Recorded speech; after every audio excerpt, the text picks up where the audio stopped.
Сәлеметсіздер ме, құрметті оқушылар? Бұл қарапайым математика және сіздермен бірге Мейірбек Жоламан. Бүгін біз номер 106 сабағымызды бастаймыз. Пайыздар. Пайыздың не екенін, оның қалай белгіленетінін білесің. Бірінші деп, қалдықпен бөлуді орында. Қалдықтарды өз суретімен орналастыр. Сонда сен тірі организмдердің өзара және қоршаған ортамен әрекеттесуі туралы ғылым қалай аталатынын білетін боласың. Мысалы, 95 бөлінген 3 дейді. 9-ды 3-ке бөлгенде 3-тен береміз, 3 үшім 9. 5-ті 3-ке бөлгенде 1-ден береміз, 1 үшім 3. Аз айтқанда 2 қалдық шығады. 104 бөлінген 5. 10-ды 5-ке бөлгенде 2-ден береміз. 2 5-ін 10. 4-ті 5-ке бөлгенде 0. 0-ді 5-ке көбейткенде 0. Аз айтқанда 4 қалдық шығады. 925 бөлінген 100. 925-ті 100-ге бөлгенде 9-дан береміз. 9 көбейтілген 100. 900 болады. Аз айтқанда 25 қалдық болады. 55 бөлінген 7. 55-ті 7-ге бөлгенде 7-ден береміз. 7 7 49. Аз айтқанда 6 қалдық болады. 705 бөлінген 7. 7-ні 7-ге бөлгенде 1-ден береміз. 1 7 7. 0-ді 7-ге бөлгенде 0. 0-ді 7-ге көбейткенде 0. 5-ті 7-ге бөлгенде 0, 0-ді 7-ге көбейткенде 0, аз айтқанда 5 қалдық шығады. 358 бөлінген 10. 35-ті 10-ға бөлгенде 3-тен береміз. 3 көбейтілген 10-ның 30 болады, аз айтқанда 5, 8 жазып қоямыз. 58-ді 10-ға бөлгенде 5-тен береміз. 5 10-ға бөлгенде 50, аз айтқанда 8 қалдық шығады. 249 бөлінген 2. 2-ні 2-ге бөлгенде 1-ден береміз. 1 2 2. 4-ті 2-ге бөлгенде 2, 2 2 4. 9 2-ге бөлгенде 4-тен береміз. 4 2 8, аз айтқанда 1 қалдық қалады. 25.047 бөлінген 100. 250-ді 100-ге бөлгенде 2-ден береміз. 2 көбейтілген 100, 200, аз айтқанда 50, 4 жазып қоямыз. 504-ті 100-ге бөлгенде 5-тен береміз. 5 көбейтілген 100, 500, аз айтқанда 4, 7 жазып қоямыз. 47-ні 100-ге бөлгенде 0-ден береміз. 0 көбейтілген 100, 0, аз айтқанда 47 қалдық қалады. Енді осы қалдықтарды өз суретімен жазайық. 1, 2, 4, 5, 6, 8, 25, 47. Соған сәйкес әріппен жазатын болсақ, ол бізде экология сөзі шығады.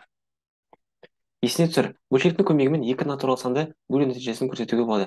Бөлшектің бөлімі n бүтіннің тене қанша бөлікке бөлінгенін, ал бөлшектің алымы m осы неше бөлік алынғанын көрсетеді. Алым мен бөлімін бөліп тұратын сызық бөлшек сызығы деп аталады. Мысалы, 2 бөлінген 5 дегенде 5-тен 2 деп жазамыз. m бөлінген m, m-ді жоғарыда, n астына жазамыз. Екінші есеп тапсырманы орында. Нұсқасы. Фигураның боялған бөліктерін бөлшек түрінде жаз. Мысалы, бізде 12 бөлікке бөлінген, оны 3-ге боялған, сондықтан 12-ден 3 деп жазамыз. Келесі, 24 бөлікке бөлінген, оны 6-ға боялған, 24-тен 6 деп жазамыз. 3 бөліктің 1-ге боялған, 3-тен 1 деп жазамыз. 8 бөліктің 5-ге боялған, 8-ден 5 деп жазамыз. Келесі, бөліндіні бөлшек түрінде жаз. 6 бөлінген 8, 8-ден 6 деп жазамыз. 12 бөлінген 25, 25-тен 12, 7 бөлінген 90, 90-дан 7, 1 бөлінген 100, 100-ден 1, 4 бөлінген 100, 100-ден 4 болады.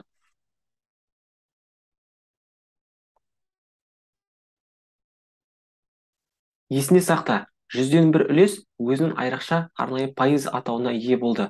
Пайыз бұл бөлімі 100 болатын бөлшекпен өрнектелетін шаманың санның бөлігі. 100-ден 1 ол 1 пайызға тең. Үшінші есеп тапсырманы орында. Нұсқасы. Пайыз белгісін пайдаланып, бөлшектерді пайыз түрінде жаз. 100-ден 4, 4 пайызға тең болады. 100-ден 25, 25 пайыз болады. 100-ден 38, 38 пайыз болады. 100-ден 59, 59 пайызға тең. Келесі нұсқасы. Пайыздарды бөлшек түрінде жаз. 18 пайыз 100-ден 18 болады. 58 пайыз 100-ден 58-ге тең.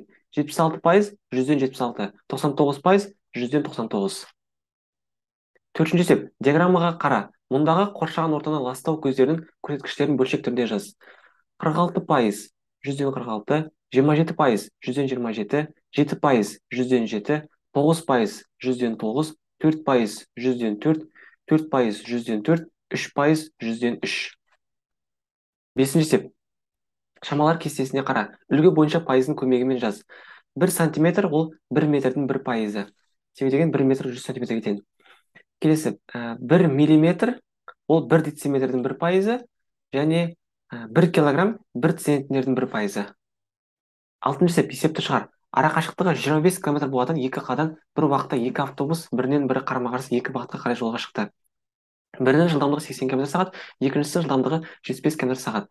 4 сағаттан кейін олардың ара қашықтығы қанша болды? С 25 км, біріншісінің жылдамдығы және екіншісінің жылдамдығы бар. Уақыт 4 сағат. С табуымыз керек.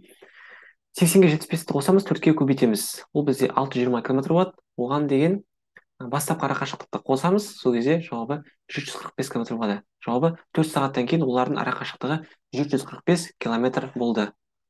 Жетінші степ тапсырманы орында. А нұсқасы. Суретке қара. Әр түстегі тор көздер санын пайызбен жаз.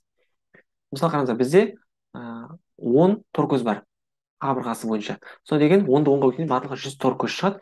Соның ішінде де көк түсті тор көздер санайық. Бәрін санаған кезде 31 тор көз шығып тұр. Көк түсті 31 тор көз бар. Ол болса 100-ден 31, ол 31 пайызға тең. Келесі, сары түсті 11 тор көз бар. Сондықтан 100-ден 11, ол 11 пайыз болады. Қара түсті 4 тор көз бар. Ол 100-ден 4 пайызға тең. Ән нұсқасы. Шаршыны 10-да 10 тор көз өлшемімен бейнеле. 3 түстен тұратын өз өрнегін сал, жолдасына тапсырманды ұсын дейді. Мысалы деген біз сурет салдық, алманың суретін салдық. Енді қараңыздар, әр түстегі тор көздер санын пайызбен жаз дейді. Соны біз қазір жазамыз. Жолдасына тапсырманы ұсын дейді. Мінекей тапсырманы ұсындық. Енді деген осыған қарап отырып жаңағыдай шығарамыз, дей ма? Мысалы деген біз жаңа 10-да 10 қылып жасадық, үстіне суреттерін бәрін салдық. Енді мысалы жауабын жазатын болсақ, мысалы есептеп көрейік. Жазып көрейік, мысалы қызыл түсті.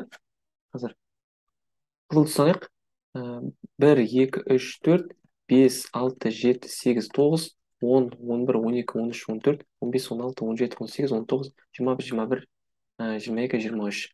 Қайтып санап көрейік. 1, 2, 3, 4, 5, 6, 7, 8, 9, 10, 11, 12, 13, 14, 15, 16, 17, 18, 19, 20, 21, 22, 23. Бізде барлығы 23 қызыл түсті тор көз бар екен. Сондықтан да 100-ден 23 деп жазамыз.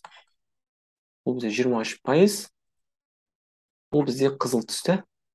Қызыл деп жазып қояйық. Келесі сары түсті қарайық. Бізде үшеу. Ол 100-ден 3 болады. 100-ден 3, ол 3 пайызға тең. Сары деп жазамыз. Одан кейін жасыл түс үшеу. 100-ден 3, ол 3 пайыз. Жасыл деп жазайық.